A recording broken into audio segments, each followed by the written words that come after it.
Good afternoon. I'm Murray Cantor, CTO of Aptage. We've heard this truism a lot, but this is from lessons I've heard even in this conference. The world we're living in, the world we're doing business in, the world we're trying to provide services to is even getting more complex, more interactive, more nonlinear, more opportunities and more need for adaptation. And to adapt, you have to step in from a product and software development point of view, you have to step up to building new and innovative software and new and innovative products. And doing that entails starting the project for when you don't have complete information. So the old days of, say, plan your work your plan, that assumed you did have complete information so you could plan your work and work your plan.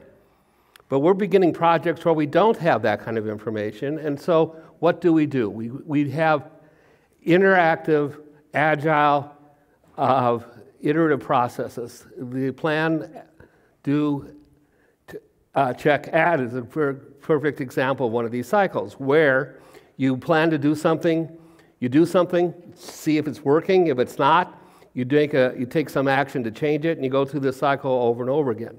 Now, the problem with this is that's all fine, but how do you instrument such a process?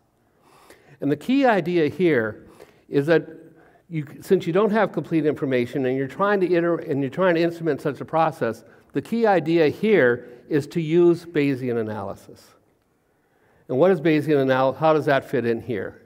The idea of Bayesian analysis is that you start out with some initial expectation with some amount of uncertainty, and as you go through the cycle, you continually learn about what really is required, how the team is performing, and you update the expectations, and you get better and better information based on the evidence. And how do you process the evidence? This is what Bayesian reasoning is about. We got the Michael Lewis book this morning, or maybe yesterday, on thinking fast, and the guys who invented thinking fast, thinking slow. Bayesian analysis is exactly how you think slow.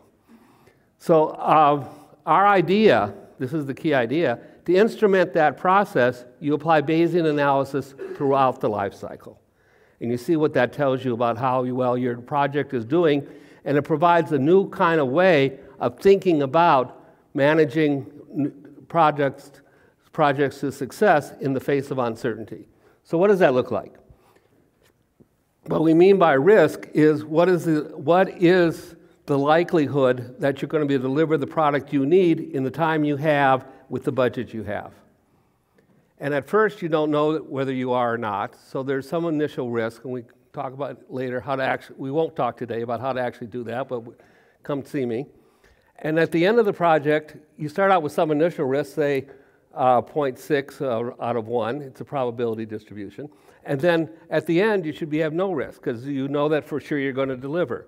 So the point is to use that, as you go through that cycle, is to work off the risks. Now, what does that look like in practice? So we developed these charts based on what we learned throughout the project of watching how the team actually, the risk remaining in the project against the life cycle of the development. First one shows a low-risk project. The second one shows a project which started out at high risk, and the risk just grew over time. I don't know if you've ever been in projects like this, but some of us have. And really good project managers, what they do, rather than worrying about, say, the earned value of delivering the easy stuff first, is that they work off the risk out the project, and then with our tool, what you may discover that you have something changed. Maybe you got a new requirement. Maybe you discovered the requirement wasn't what the user needed, going through the agile processes. And this suddenly the risk grew again, but you had time in the middle of the project to react to that and work off the risk so you can again get to the end. So this is instrumenting agile, is really what we're trying to do. So when that happens, we will no longer have these conversations, and you won't have this phenomena. I don't know how many of you have had projects green until the very last day. You won't have that phenomena. And the whole point is you can adapt with confidence. That's what we're trying to achieve. Thank you very much.